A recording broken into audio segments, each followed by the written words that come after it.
afdolnya sedekah itu ketika kita masih sehat. Ya, jangan nunggu kita kaya dulu.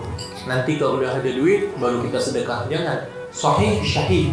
Ya, sahih itu dalam keadaan sehat. Jangan kalau udah sakit baru dia mau bersedekah. Nanti dia bilang, oh ini untuk anakku fulan, ini dibagi untuk fulan, nanti yang ini untuk madrasah, yang ini untuk masjid, yang ini udah habis dah. Memang itu akan diwariskan harta itu, akan untuk orang lain dan bukan milik kamu lagi karena kamu udah sakit dah. Ya, jadi jangan ditunda-tunda. Sahih syahih. Syahih itu syah dalam keadaan miskin, dalam keadaan kedekut, paksa untuk kita untuk bersedekah. Dibilang juga bahwasanya kalau sedekah nggak perlu kita takut jatuh di mana sedekah kita. Kita berusaha saja untuk melihat orang nggak mampu, bagi deh.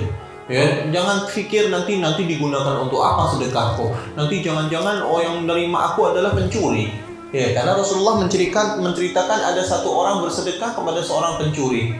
Ya, dia bilang alhamdulillah. Tetap dia ngomong kayak gitu. Semalam aku bersedekah kepada pencuri. Alhamdulillah. Oke, saya akan keluar dengan sedekah lagi. Dia sedekah lagi. Kemudian diterima oleh siapa? Oleh seorang pezina. Waliyadzubillah. Kemudian dia mengatakan, oh malam tadi orang-orang mengatakan, hei dia ini bersedekah kepada orang berzina. Kata dia, dengan orang berzina? Alhamdulillah. Dia tetap alhamdulillah. Dan yang ketiga lagi, dia bersedekah kepada orang kaya. Orang kaya raya disedekahkan sama dia, nggak perlu, tapi dia tetap dibagi sedekah karena dia nggak tahu. Ya, dikasih saja orang kaya itu.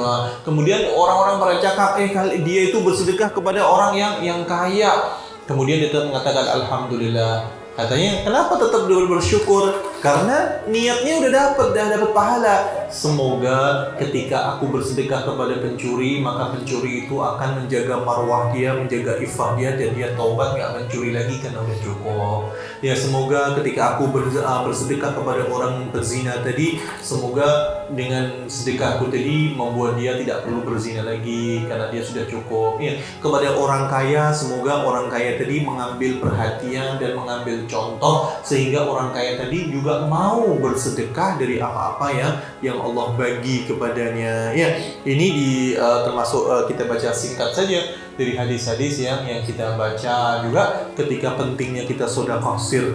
Bolehkah kita bersedekah semua orang nak tahu? Kita pakai sebut-sebut lah, kita letak di Instagram lah, Telegram, media sosial, kita cerita-cerita. Terserah orang yang mau bersedekah macam itu, terserah. Kita tak perlu nilai orang lain. Kita nilai diri kita, hati kita sendiri, karena kita tidak mampu, tidak mengetahui hati orang lain. Ada kan yang mengambil sedekah dari media sosial, pergi sana, pergi sini, membagi sedekah. Itu urusan dia. Mungkin dia ingin berdakwah, kita husnudzon saja. Tugas kita adalah berprasangka baik, akan tetapi untuk diri kita sendiri kita lihat mana yang aslah untuk hati kita, mana yang lebih baik terhadap lebih dekat kepada keikhlasan. Silahkan mau bersedekah secara terang-terang, tapi ada juga sedekah secara sir yang di mana tidak ada orang tahu, yang tahu hanya Allah sahaja. Ya, yang tahu hanya Allah, karena sedekah tusir tutfu ghadab Rabb. Sedekah sediam-diam itu akan memadamkan kemarahan Allah Subhanahu wa taala.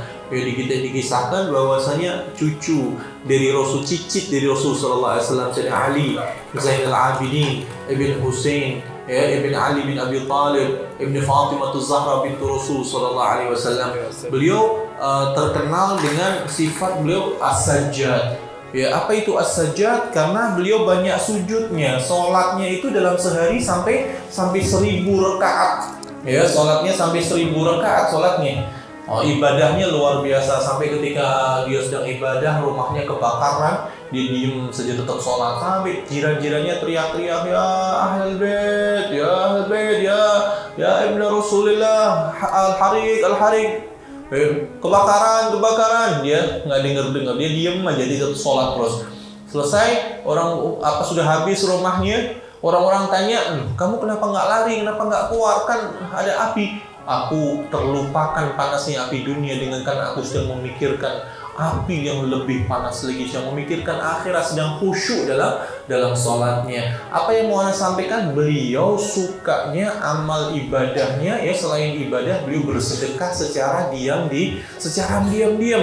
Ya, beliau tuh angkat sendiri tuh, dia bawa beras, bawa tepung, dia angkat sendiri malam-malam, dia letak di depan pintu-pintu orang-orang miskin, para fuqara, para masakin, orang-orang janda, orang-orang tua, ditaruh di depan pintunya. Setiap orang buka, masya Allah, ada makanan hari-hari, ya, ada makanan.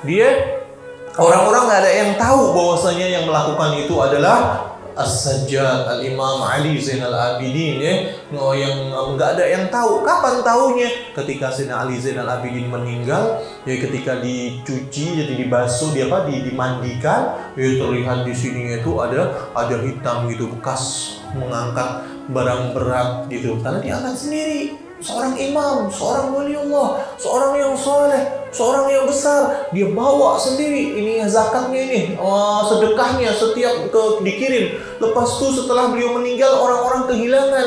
Ya Allah, dulu setiap hari kita selalu mendapatkan sedekah, mendapatkan beras di depan pintu kita, buka-buka pagi-pagi sudah ada makanan, sudah ada duit, sudah ada. Sekarang tak ada lagi. Ya, kenapa? Karena Imam Ali Zainal Abidin sudah meninggal. Ini adalah sedekah syir yang akan membuat Allah cinta sama kita, yang bukan Allah sayang sama kita. Kita pun boleh melakukannya walaupun sedikit, ya kan? Apa yang kita lakukan, nggak apapun yang kita mampu, ya.